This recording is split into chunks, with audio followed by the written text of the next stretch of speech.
नीरजजी, कोर्टात काय काय झालं आहे?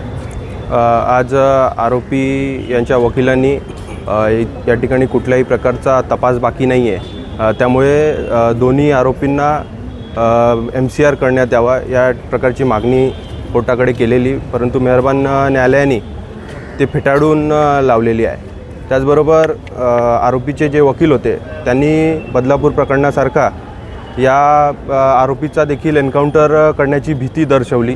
त्याच पद्धतीने त्यांनी कोर्टाला ॲप्लिकेशनसुद्धा दिलेला, परंतु त्यांचं असं म्हणणं होतं की ज्या पद्धतीने बदलापूरच्या आरोपीची एन्काउंटर करण्यात आली त्याच पद्धतीने विशाल गवळी आणि त्याची पत्नी साक्षी गवळी यांचाही एन्काउंटर करण्यात येईल, म्हणून त्यांच्या नातेवाईकांना त्यांच्या संपर्कात राहू द्या. परंतु आमची त्या ठिकाणी न्यायालयासमोर मागणी अशी होती की मेहरबान कोर्टाने याच्यावरती नकार द्यावा, याला रिजेक्ट करावा, कारण की त्या पद्धतीचा कायद्यामध्ये कुठलाही प्रोव्हिजन नाही आहे.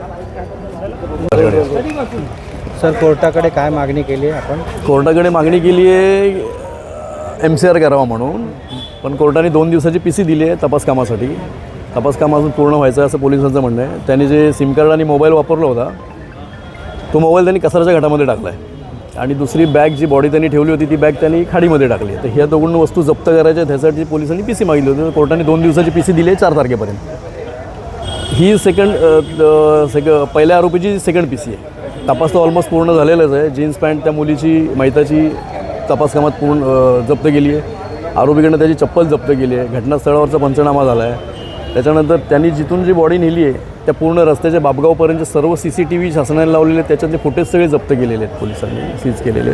तपास पूर्ण झालेला आहे, पण ह्या 2 गोष्टीसाठी 2 दिवसाची PC पोलिसांनी कोर्टाने दिलेली. न्यायालयाकडे काय अर्ज केला? न्यायालयाकडे एक अर्ज केला होता की आपला अक्षय शिंदे त्याचं जसं एन्काउंटर झालं तो सेन्सिटिव्ह मॅटर होता, जो मीडिया ट्रायल चालला होता, कायद्याच्या अनुषंगाने काय झालंच नाही आहे. त्याचा जसा फेक एन्काउंटर झाला, फेक म्हणण्यापेक्षा ते तपासात निष्पन्न होईल खरा होता की खोटा होता, पण तसंच ह्याचा व्हायला नको ह्याच्यामुळे एक अर्ज दिला आहे की जोपर्यंत पोलीस कस्टडीमध्ये आहे तोपर्यंत ह्याच्यासोबत ह्याचे नातेवाईक राहावे सोबतीला, आणि एकदा MCR झाला जेलला पाठवले की मग त्याच्यानंतर काही आवश्यकता नाही आम्हाला त्याची. की आम्हाला मनोरुग्णाचे सर्टिफिकेट आहेत ते काही खरे असतील काही खोटे असतील, ह्यात आपण काय बोलू शकत नाही, तो तपासाचा भाग आहे. पण सरसकटच खोटे आहेत असं नाही. मला तर आता मी अक्षय शिंदेचं वकील पत्र घेतलं तेव्हाही मला सामाजिक जे कार्यकर्ते आहेत त्यांनी धमक्या दिल्या की वकीलपत्र नाही घ्यायचं आहे. आता शेवटी कसं आहे, संविधानाने सगळ्यांना अधिकार दिला आहे. जोपर्यंत आरोपीवर गुन्हा सिद्ध होत नाही तोपर्यंत तो निर्दोषच असतो.